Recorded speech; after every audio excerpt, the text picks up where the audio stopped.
Hamas और Gaza के हिमायती बन रहे जिनपिंग की बात, जिनका मुस्लिम प्रेम मुल्कों के प्रति रह रहकर छलक रहा है, और अब वो उन्हें भरोसा दिलाना चाहते हैं कि चीन की उनकी असली ही सगा है। लेकिन सच यह है कि ऐसा कोई सगा नहीं जिसे चीन ने ठगा नहीं। दरअसल चीन में मुस्लिम मुल्कों की एक बैठक हुई। इस बैठक में 4 मुस्लिम देशों के विदेश मंत्रियों के साथ फिलिस्तीन अथॉरिटी के प्रतिनिधि शामिल हुए। इस मीटिंग के लिए चीन में बैठक का उत्तम चीन ने प्रबंध किया। लेकिन बैठक का असली सच ये कि अब जिनपिंग को इजराइल हमास की जंग में अपने लिए बड़ा मौका नजर आने लगा है।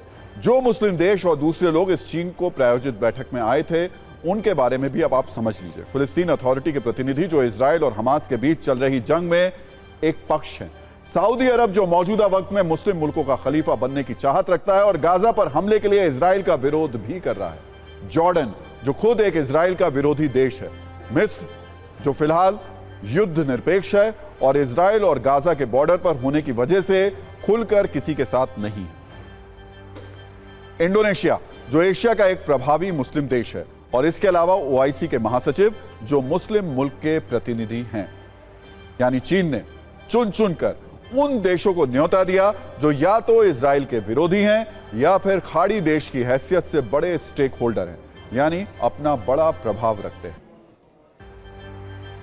अब हम आपको बताते हैं जो जिनपिंग गाजा में मानवाधिकारों के नाम पर हमास को बैकफायर दे रहे हैं, असल में उनका असली मकसद क्या है।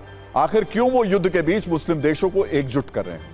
दरअसल जिनपिंग ये दिखाने की कोशिश कर रहे हैं कि वो मिडिल ईस्ट में तनाव कम करना चाहते हैं, लेकिन असल में वो युद्ध से फैली अशांति का फायदा उठाने की पूरी कोशिश में लगे हुए हैं। जिनपिंग दुनिया को यह दिखा रहे हैं कि वो युद्ध खत्म करने के रास्तों पर मंथन कर रहे हैं, लेकिन असल में मुस्लिम देशों को इजराइल के खिलाफ वो एकजुट करना चाहते हैं। जिनपिंग की कोशिश है कि सबके सामने गाजा के आम लोगों के हिमायती की तरह वो नजर आए, लेकिन असल में वो अमेरिका के खिलाफ माहौल बनाने की कोशिश कर रहे हैं। जिनपिंग फिलिस्तीन का स्थायी समाधान निकालने का नाटक कर रहे हैं, लेकिन सच ये है कि इस जंग के बहाने वो अरब और मुस्लिम देशों को ये दिखाना चाहते हैं कि वो ही उनके और मुस्लिमों के शुभ चिंतक हैं। आज की जो बैठक चीन में हुई, जो मुस्लिम देशों का चाइनीज मंथन हुआ, उससे क्या निकला ये भी आप समझ लीजिए। मुस्लिम मुल्कों ने गाजा में तत्काल प्रभाव से सीज फायर लागू करने की मांग की है। इजराइल के खिलाफ सऊदी अरब अब खुलकर सामने आ गया। यह तय हुआ कि इजराइल पर सीज फायर के लिए दबाव डाला जाएगा। गाजा के अंदर मानवीय सहायता पहुंचाने पर जोर दिया जाएगा, और सब इस बात पर भी सहमत हुए कि गाजा के नाम पर इजराइल विरोधी माहौल पूरी दुनिया में तैयार किया जाएगा। और इस खबर का नजरिया 9 बेहद दिलचस्प है। देखिए, बहुत दिनों बाद हम नजरिया 9 पर आपके साथ आ रहे हैं। मुस्लिम देशों की जो बैठक चीन में हुई, उनमें जिनपिंग के विदेश मंत्री थे, 4 मुस्लिम देशों के प्रतिनिधि थे, जहां इजराइल के खिलाफ बड़ी बड़ी बातें की गईं।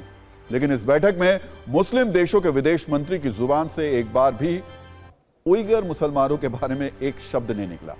ये मुसलमानों की वो प्रजाति है जो चीन में टॉर्चर झेल रही है। चीन चाहता है कि उइगर मुसलमानों को चाइनीज इस्लाम में दीक्षित कर दिया जाए। बावजूद इसके आज उइगर मुसलमानों को लेकर कोई बातचीत नहीं हुई।